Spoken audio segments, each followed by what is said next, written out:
Welcome to the China EVs and More podcast. In the next hour or so, my co-host Lei Xing and I will go over the week's most important and interesting news coming out of the global EV, AV, and mobility sectors. What Lei and I discussed today is based on our opinions and should not be taken as investment advice.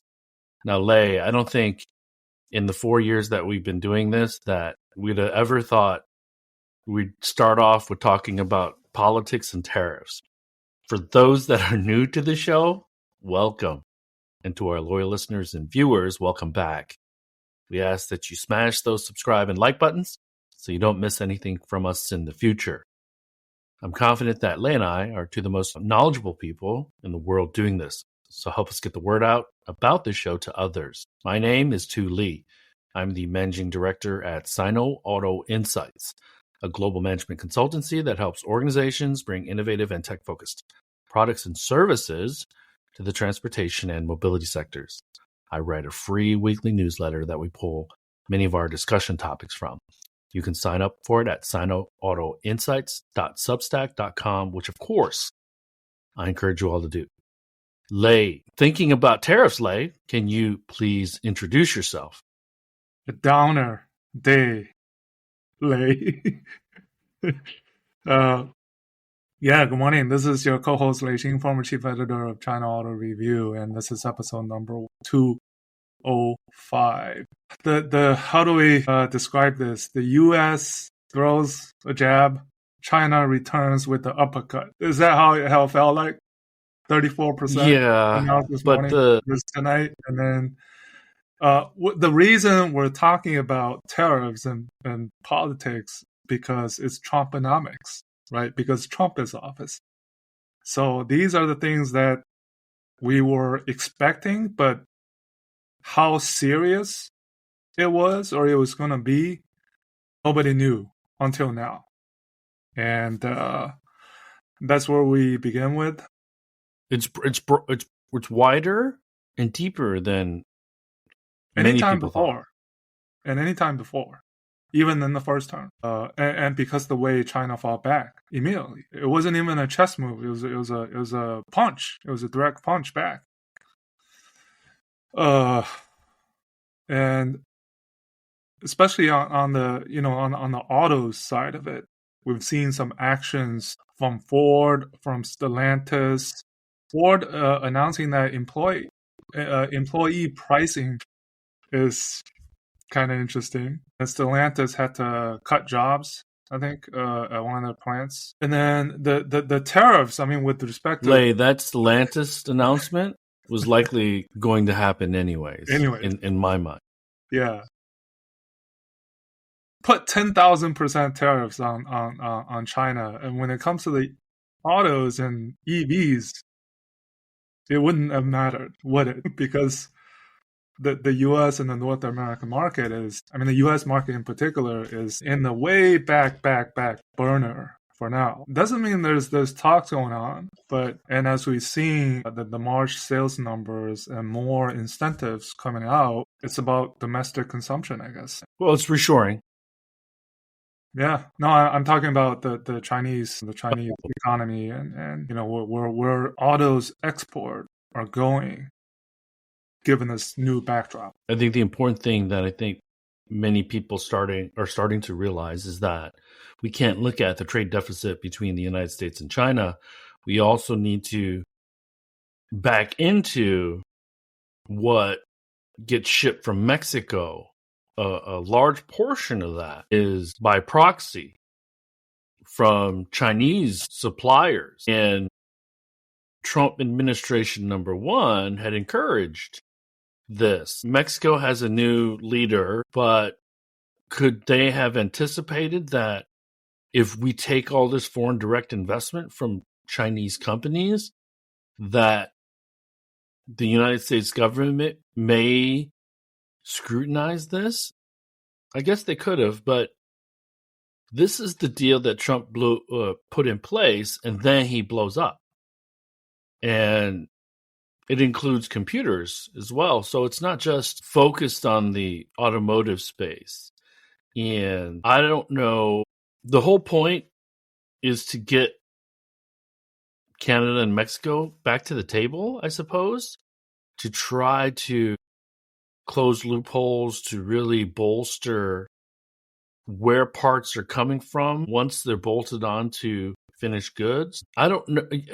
There might not be companies that are able to move factories within the 4-year time frame, and things could change wildly after he leaves office. That's exactly the point, because of thinking of how, well, from Trump's point of view of how easy it is to bring manufacturing back. He thinks it's easy, but it's not. And so far, even Tesla, still, I think sources like, I don't know, significant, less so than the other automakers, but significant parts from outside of the US, even though they're the most American made. So, and not only the seriousness of these tariffs, but I'm sure there are going to be tons of memes coming out of how these numbers came about, the formula, right? Have you heard of the herd in McDonald's Island? I have not. Mm-mm. I heard it was occupied by penguins only. Okay. Those are the kind of the memes and right, the formula of calculating the percentages from the trade deficit divided by the value of the imports coming into the U.S. from those countries, and then take 50% off that. That's the part that's it's the like the movie Everything All at Once strategy. So we are the beneficiaries of free trade. A lot of things that we buy here, traditionally have been affordable. You know what? I think I'm gonna stock up on rice today. Eat so much rice. Yeah, I didn't even think about that, to be honest. We love some of the rice. There's a brand that come out of Japan that we usually buy. We might have to stock up on rice. Oh my goodness! Yeah, there actually, you're right. There was an article or a post this week about people getting upset at H Mart because of. Do you have an H Mart near you? Yes. Not near me, but around the Boston area. Yeah. So H Mart is a Korean supermarket. Yeah. And for those of you that are from California or know California, there's a Ranch 99 chain of supermarkets. Now, little did I know this, Lei, but I was told we were saying it wrong the whole time. So everybody I know in California calls it Ranch 99. It's actually called 99 Ranch. So, but we still call it Ranch 99. Oh, all we know is it's got 90. But I mean, yeah, we're going off script here because we should be talking about China EVs. But here's the important thing. So there's a huge trade deficit between China and the United States. Okay. And you had said earlier, China wants to transfer or evolve from being the world's manufacturer to domestically consuming a large portion of what it manufactures. They've been promising that for a long time. It still hasn't happened. And so with the United States slapping over 100% tariffs on many goods, mostly automotive parts, but the pressure to find other markets for that capacity is going to be tremendous. And this is why there's fear of this global trade war, because I think these smaller countries, these other countries that aren't in the EU, they're concerned about getting products dumped into their market. So I'll give you an example of how our family will be personally affected is that my wife buys these on this platform, group buying, and then all the packages shipped from China. There's actually pretty cheap, shipped to one person's house, and then people go over there to pick it up. Now, with that new rule on the $800 and below packages, right, is also applying the tariffs. That cost goes up for us. So, yeah, everybody's affected one way or another. And the EVs, right? You talk about 100% EVs, right? You add on all those additional 20% 34%, the 25%, the 25% on Venezuela oil, right? It's over 200% on Chinese. And who hurts the most? Again, we said this last episode. Now, one of the companies, BMW, not only are they adding affected by the new import tariffs from European Union, but also the new 25% autos tariff. And then exporting from the US to China, you add the 10% that China added, plus this 34% announced today.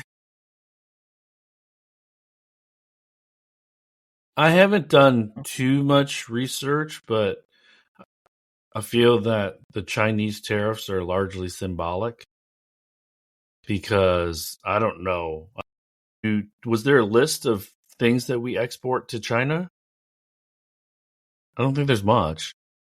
No. One Yeah, important note. It's difficult to, at a loss for words, really. I mean, how to. I was reading an article this morning, kind of playing catch up. I've been traveling the last couple of days, but the article stated that the United States effectively put this global trade system in place, and now it wants to blow it up. So in totality, when I think about it, yeah, we should reshore some things strategically from an economic standpoint, but also from a national security standpoint, for sure, without question. And I think that my hope is that he truly feels that this is the best way forward, and he's not along the way trying to pay back certain countries, certain people, certain leaders. I hope that the administration, as misguided as many people think that the trade policies they just launched are, Yeah, well, my only hope is that he's really doing this for the better country. Which is not at this point, no. What he promised when he was running, right? Has not happened, at least for the short term. And just listening to some of his cabinet members talking about this math and it's, yeah, I mean, it doesn't make sense. We've lost common sense, I think. So how about March sales? Well, how about it? I mean, March was supposed to go up compared to February, and everybody did. Just a matter of who did more or less. And we're kind of seeing the separation of groups of where they play along the, if we see the rankings, right? The list. BYD they're just up all the way over there. And then we have the next group.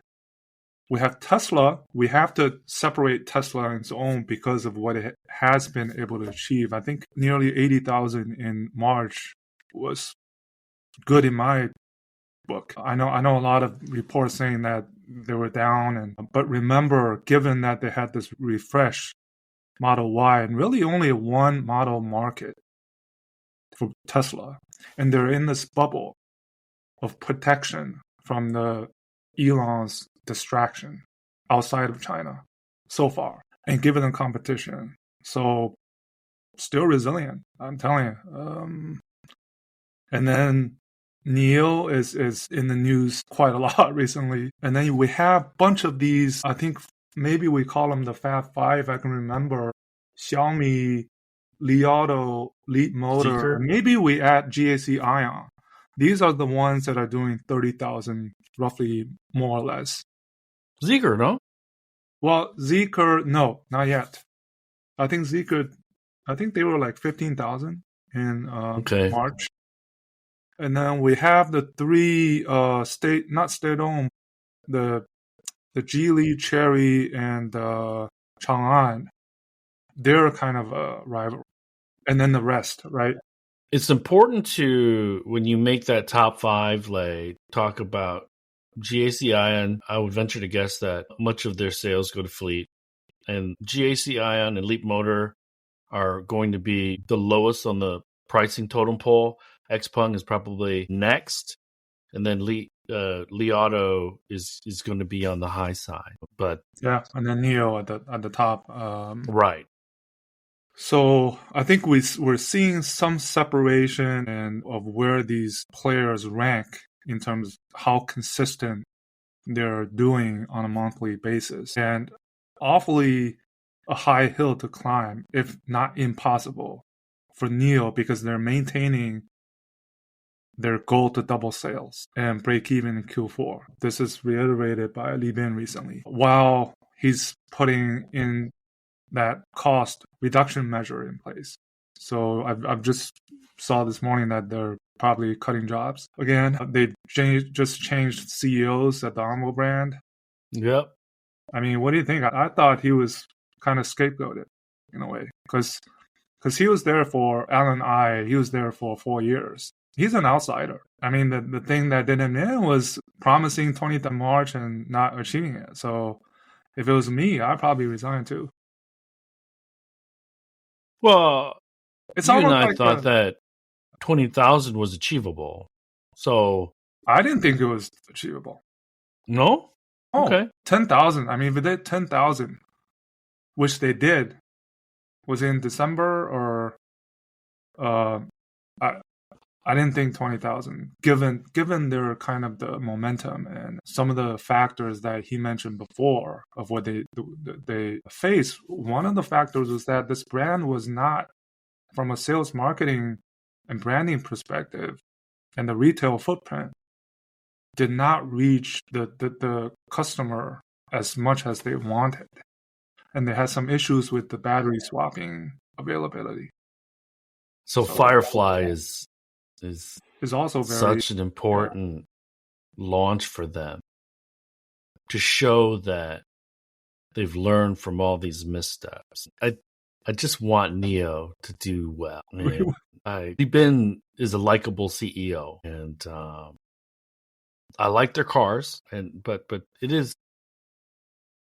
And they just put out this 5 years of free battery swapping, 5 years zero interest financing, all the incentives that are placed in the market now, scrap, trade in. It should be also noted, Lei, that you can buy a Juniper in China for 0% financing for 3 years now. 3 years, right? Yeah. So these are these non-price cuts.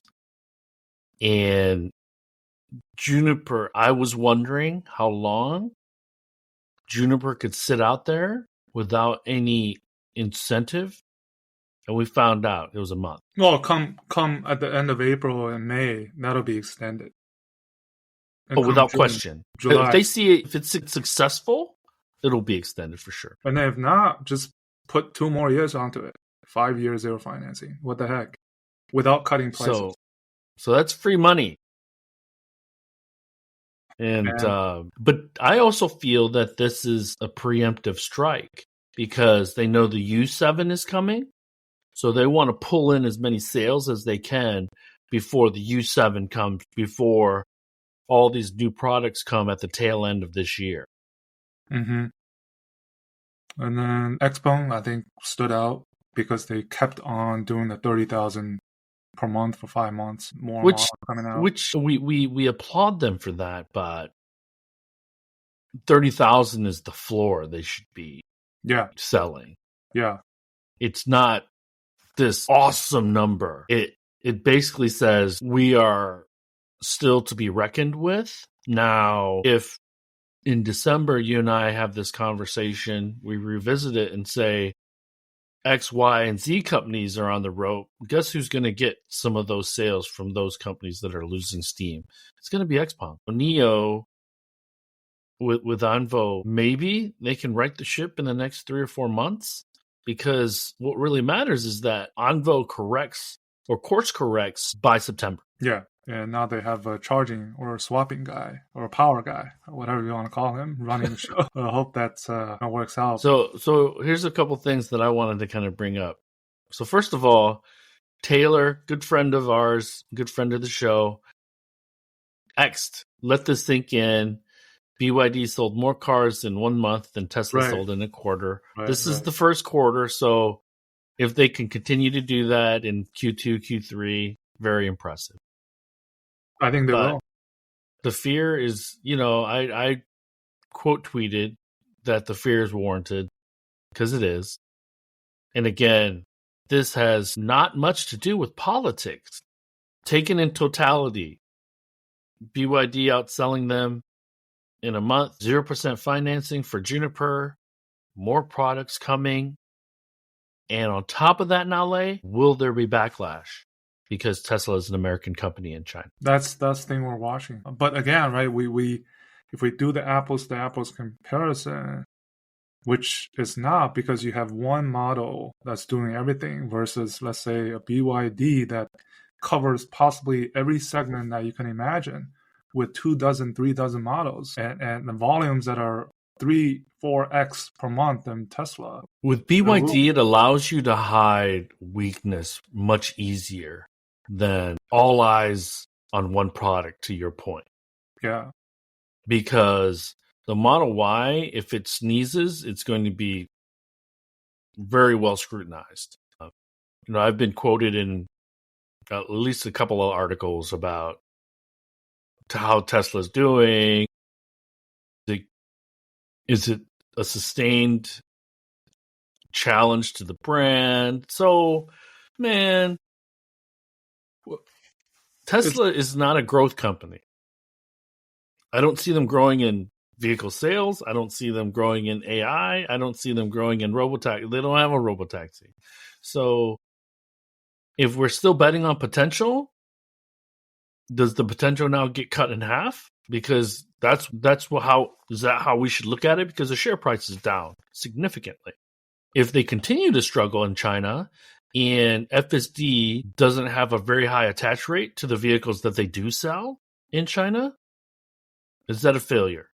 Because how many, Adam Jonas basically, he wrote a thing and he was like, oh, this is part of their transformation to an AI company. He's like, okay, goodness, I don't get it. One data. Model Y was the top selling model in March. So if that's that's consistent because it was the number one vehicle sold in 2024. We have so many Model Y killers in China, but not one Model Y killer. That's the thing. That's why we say that. Yeah, I agree that the problems they're facing, that the headwinds is huge. But given that they've still be able to do this, is the closest thing will be the U7. And speaking of the U7, Xiaomi is facing their biggest crisis yet ahead of this launch. Yeah, it's quite tragic, actually, because of this tragic accident that happened last weekend, which has been, it's not an industry news anymore. It's a what do you call it? It's a societal news. It's a social media thing. Social media, because it's got all of the ingredients for traffic. You got Leijin, you got Xiaomi, you got NOA, you got AEB, you have car a death catching on fire. It's an EV. You got 3 young ladies that were driving the car to take a test, some kind of a test, and they perished in I don't know if in an incident, or how they were killed, is whether it was on impact or whether it's because they couldn't get out of the car and got burned inside. The thing that Leijin put out, right? He put out a statement, and he did say that he was it was very sad, but in that statement, he did not say sorry. He did not say we're sorry. See, that's a kind of a PR tactic, because if you do that, then you would admit to you fault. Right, that's your fault. So he just said, before any investigation results that come out, he can't really say that much more. But I think the other thing that I believe that this accident will be kind of a turning point is because of this bloodbath, not only on the price war, but the bloodbath on who has the best smart driving capabilities in China. And smart driving I actually for all, which the younger drivers today, are they falling into false pretense that these smart driving capabilities are much better than they actually are? So these are all the questions that are it's not a Xiaomi problem. It may be an industry problem. I actually think it's even more basic than that, Lei, because of the severity of this tragic accident. People die. Okay, so mistakes can happen, but the safety of the vehicle, or to your point, it's not clear. And I hope, and this is a weird thing to say, I hope that they weren't trapped in the car. I hope that, because that means that they were alive and in a burning car. That remains a question, mystery. And so, and we may never find out. This is not a Chinese EV thing. I think the specific part is the intelligent driving, but on the EV side, if the battery catches fire, are you able to quickly get out? These should be number one priority for every EV maker, because that is a serious challenge, serious issue. And then the second part is the intelligent driving being so widely offered now in China, and now BYD basically making it available to everyone in China. So, wow, it is there needs to be more protocol from a software standpoint to maybe be more conservative, because here's and the other thing too, and this has nothing to do with intelligent driving, is that the SU7 can go 0 to 60 in like 4 seconds, 5 seconds. People aren't used to that. And if they do have a vehicle historically or traditionally and that could go really fast, it would take a second when you mashed on the pedal. Now it's instant. So there's going to be more accidents, because there's going to be less experienced drivers that can handle that type of torque, handle that type of acceleration. So what I'm hoping for is that these Chinese EV makers are doing the right thing from an R&D and from an engineering standpoint, but then the foreign automakers are learning and saying, we need to put these in place in Europe, in North America, so that we don't have these types of challenges or tragedies. Okay. And it's also about educating, again, from the OEM perspective, educating the end consumers, the owners, about however you want to term this L2, the number of pluses you add after L2, at the end of the day, the driver maintains responsibility at all times. That's the definition of L2. Now, when you go to L3, well, right, Mercedes says they will be responsible under that condition if an accident happens. They're the only ones so far, I think. So it's about these owners abusing the system. We see that kind of in both China and the US with FSD, of people, sleeping behind the wheels, and we see those videos come up. And there's clear abuse in the United States. Clear abuse. Yeah, so that's why I think it could be a turning point of how, because it was a Xiaomi, because, the weight of Xiaomi, the name is so much more than, I think besides Tesla or BYD, is so much more than other brands. And here's something too, Lei, is that because let's say within the next 36 months, 3 years, intelligent level 2+ driving becomes pretty ubiquitous. Okay, so the driver monitoring systems need to be upgraded, generally speaking. Whether you're looking at the screen, whether you're holding onto the steering wheel, there needs to be, I don't know. I'm not a designer. I don't know what that balance is, that fine line is, because I don't want it to be too cumbersome. But when does the government take some responsibility and say, hey, we allowed this technology to really become ubiquitous, but we need to Which put I'm all for more regulation around. Yeah, and we found out personally ourselves last year of how it helps with driving. Yeah. When we did the trip, right? We use that on 90% of the time on highways? Probably more than 90%, but we the only times we weren't using it was in the city. Yeah, also, but we were paying attention. And there were 2 of us. Yeah. So, and I think sometimes maybe the younger drivers, I may be thinking that they in terms of abusing the system, that they just think that it works better than, Well, paying and attention.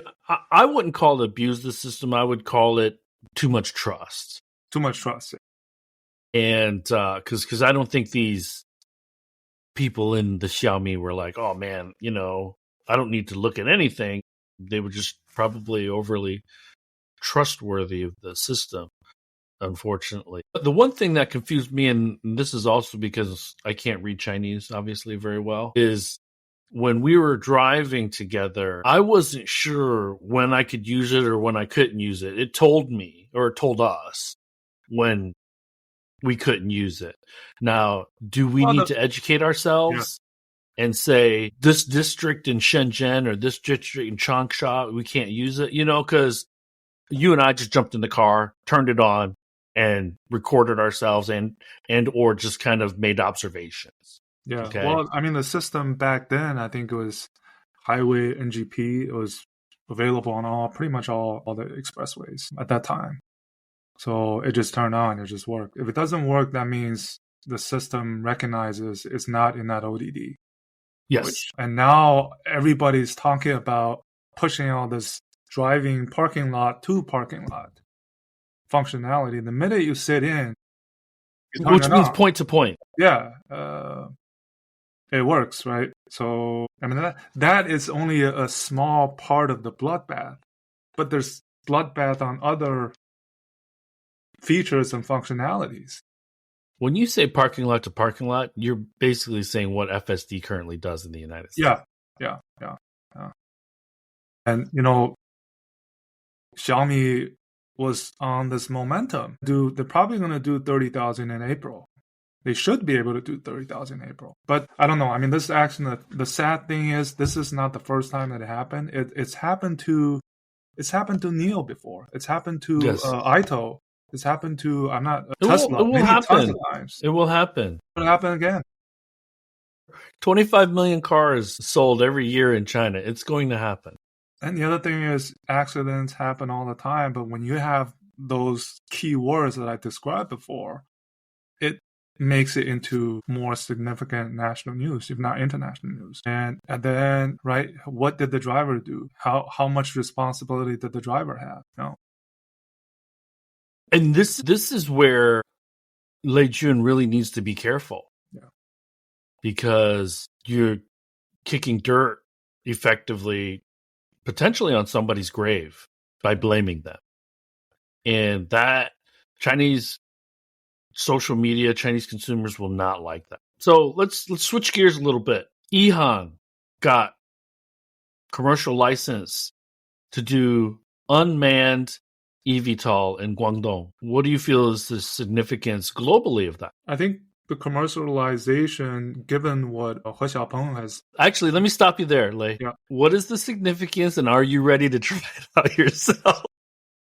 I'm not sure if I'm ready to try it out myself. Maybe someone else in it with me, I try it, but not alone. Is it Igaren, or is there two people? I don't know. So the eVTOL is electric vertical takeoff and landing. And EHang is one of the largest companies. They're based in southern China, where weather is either rainy or hot. It's very predictable. And just like autonomous vehicles, although eVTOLs are much simpler, think of an unmanned drone. Effectively, there's LiDAR, there's sensors, but with autonomous vehicles, there are so many other things going on the road. In the air, the avoidance of hitting objects is much easier. That said, you're in the air. So with these particular eVTOLs, they go up as high as 2,000 feet, and they've received commercial licenses for paid services now. Sure. So the caveat is how far they travel, how far they can travel, how far they are allowed to travel. My understanding... Where they can travel? Yeah, my understanding is, given what He Xiaopeng has shared with their own work, is the distance is not that great. Maybe 20 to 30 kilometers at most at the beginning.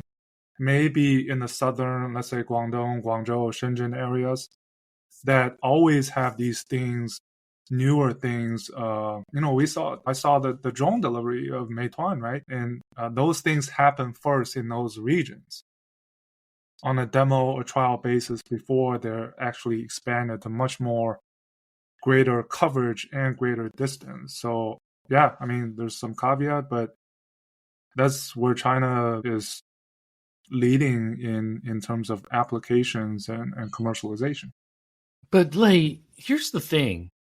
I think people don't understand how much control over from a aviation standpoint the Chinese military controls.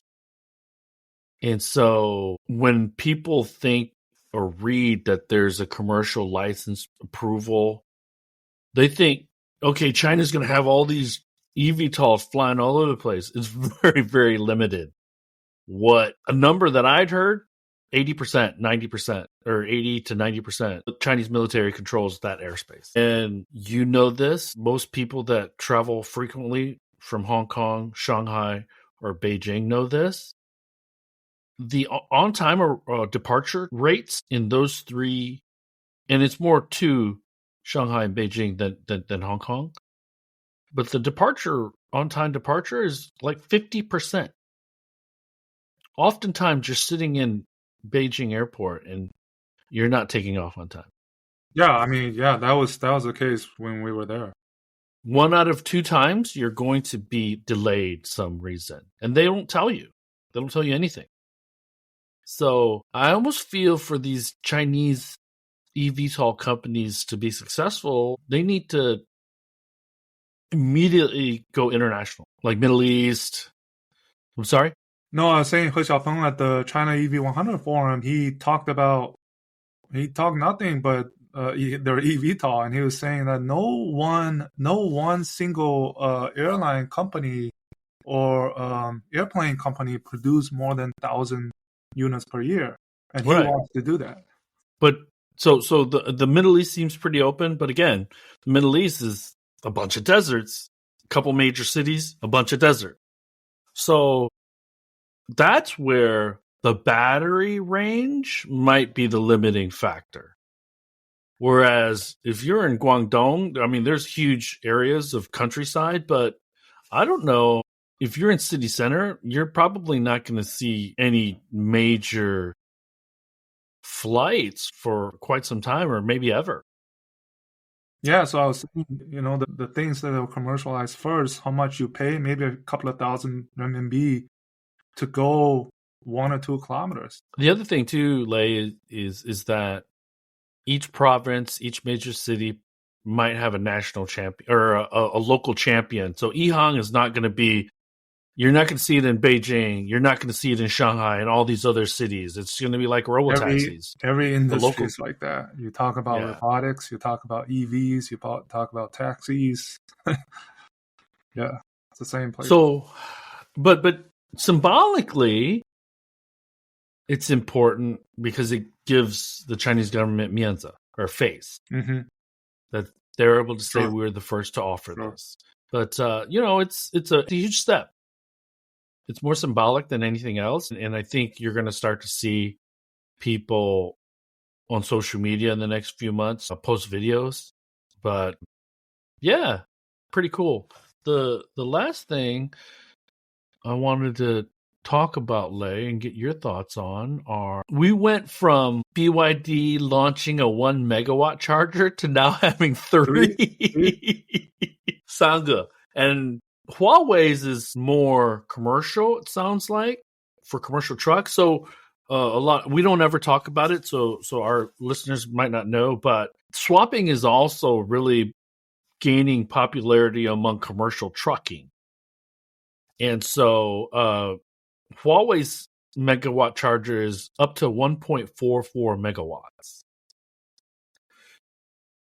Zeekr has one that's 1.2 megawatts. Yeah. Whether, and this is what I'm not sure of, I don't know if you've read anything. Did BYD's announcement force Zeekr's and Huawei's to announce early, or was it always going to be the case? But in the span of 2 or 3 weeks, we went basically increased by 300%, 200%. So That's the bloodbath I was talking about. The smart driving bloodbath, and then the fast flash charger bloodbath.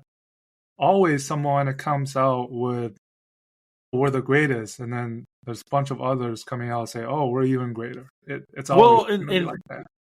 this is the challenge with technology for the Chinese government, because the technology always leads the regulatory environment, or the the policies that drive how things can be used, where they can be used, how often, things like that. So, because when we're talking megawatt chargers, we're talking a lot of BTUs. Like, it's got to be super hot when that level of, and with BYD, it was clear we're going to have an ESS, or a battery, or an energy storage system connected to the megawatt charger. I'm not as clear on the Huawei system, although they did say that they're going to unveil it in 2 weeks. So, which is right around the Shanghai Auto Show.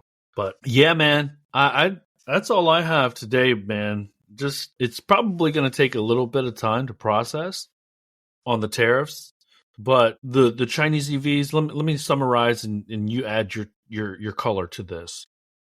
It doesn't really affect the Chinese electric vehicles that much from a finished goods standpoint. But one thing I did also want to mention is that it seems like the EU is now back at the table talking about We were tariffs talking about that, with right? the Chinese. The continued talk of a possible some kind of resolution, And so, and that's in sharp contrast to this punches thrown between U.S. and China, right? The last thing that China needs right now is, and this is where they have to, I think, tiptoe delicately, is to look like they're flooding other markets with products as a substitute for the U.S. market, because that's going to create and just initiate alarm bells all over the world. And I think there is going to be a potential for a global trade war, because I think there's going to be some countries that want to protect certain industries. There's going to be domestic industries, is what I mean, where they still feel that it employs a lot of people. So we always knew there was this loophole, okay? Because you and I talked about it 2 or 3 years ago, where Chinese suppliers were entering Mexico, investing in Mexico. So we talked about this. And then the production moving, lots of production moving from China to Southeast Asia. Vietnam, right? There's a lot to talk about Vietnam getting how much? 46%. 6%. Where, I mean, all the Nike companies like Nike and, apparel, Cambodia, Vietnam, Laos, where the production moving over there, now they're getting hit. So they pointed to 3 countries. They pointed to Russia getting 0 tariffs, Iran getting very little tariffs, and one other country, I forget. And then Mexico and Canada, they're not included in the this reciprocal tariffs. Yeah. So, right, Scheinbaum's like, it's kind of a win for us. And there's still that USMCA rule that kind of gives some relief if you meet those rules. Yes. For parts. So maybe we anticipate that there will be a revised USMCA by the end of this year, maybe. I don't, because if these tariffs are in place for permanently, then it makes for a painful next few years for us. Yeah, and I think the China's 34 retaliatory tariff is quite a statement, I think, from a point of view of what kind of stance China takes to respond to the U.S., to Trump, and we'll go from there. Stocks yesterday, I think, lost like $3 trillion in value. Today, it's going back up a little bit.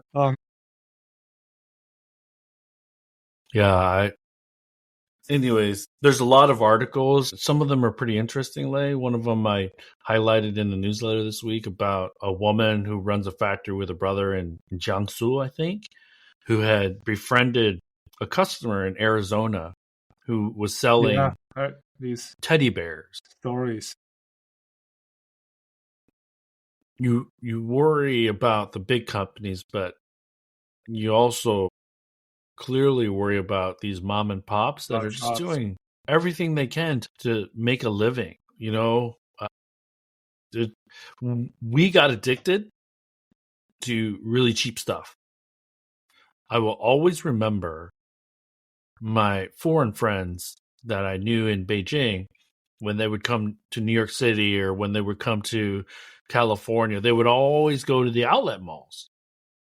You know, I think there's one in Yonkers just outside of New York City. And they were like, man, stuff is so cheap in the United States. To me and you, it's just what things cost. Yeah, I mean, I'm kind of glad that I bought this Hyundai 3 years ago. I didn't have to pay more, and the hybrid is great. And it's an imported model. Now that I have it, I enjoy it. I don't have to worry about buying a car, which a lot of people worry about. I have to worry about. They can't pay for it. You worry. The cost of financing is prohibitively high, even for Tesla. Even they have some kind of zero financing. Maybe that ended at the end of March, but to lease or to finance a vehicle in the US right now, it's just crazy. The cost of money is very high. Whereas in China, is right, as we know. So a lot of economists and analysts say that China is going to offer more stimulus to encourage domestic consumption, but it almost feels like they're painted into a corner a little bit, because trade between the United States is going to get really, really dicey. And because of the tariffs the United States or we put on other countries, their ability to buy things from China decreases. And so it becomes this vicious cycle, unfortunately. Anyways, I'm not an economist. I just am very interested in all these things. Our own perspectives putting the consumer thing on, right? Yeah. And maybe you and I know a little bit more than the average viewer or listener about how China might retaliate on certain things. So, but anyways, hey, I don't have anything else. No, I do. I was in Ann Arbor last week. I took my wife and I took the boys to watch a University of Michigan lacrosse game. Had lunch downtown right before the game. Huge Tesla protest downtown. Same here. I shared the newsletter picture. Yeah. That was downtown Ann Arbor. Yeah. Also, the one I shared that said "Fire Musk" was just town next to us. So it is definitely not. Yeah. This media-driven theme. It's really happening. It's coordinated too. Yeah, it's close to us. And so I could foresee a scenario where there might be one or two Chinese people on social media say, hey, let's not buy Teslas anymore in China. Seriously, right? You could see that, right? It could happen to anybody. Yeah, so... Look at what happened to Mega. Those type of things. That was like corporate espionage kind of driven, I think. At this time. That's such a cool car. But anyways, hey, cool, man. I'll talk to you on DMs. All right. Yep. It's starting to get a little nicer outside, so yeah, definitely. Peace. Finally. And we're gonna see each other in a couple of weeks. Back in the hole. Hey, back in the we call it the 23 was when Shanghai shocked the world. I guess. Bye-bye. That brings us to the end of this week's show. Lei and I thank you for tuning in. My name is Tu Lee, and you can find me on Twitter at Sino Auto Insight. That's SinoAutoInsight. You can find Lei on Twitter at LeiXing77. That's LEIXING77. If you wouldn't mind rating and or reviewing us on Apple Podcasts, Spotify, or wherever you grab your podcast from, we'd appreciate that as well. Even better, if you enjoy this show, please tell your friends about it. Please join us again next week as we track down all the latest news on China, EVs, and more.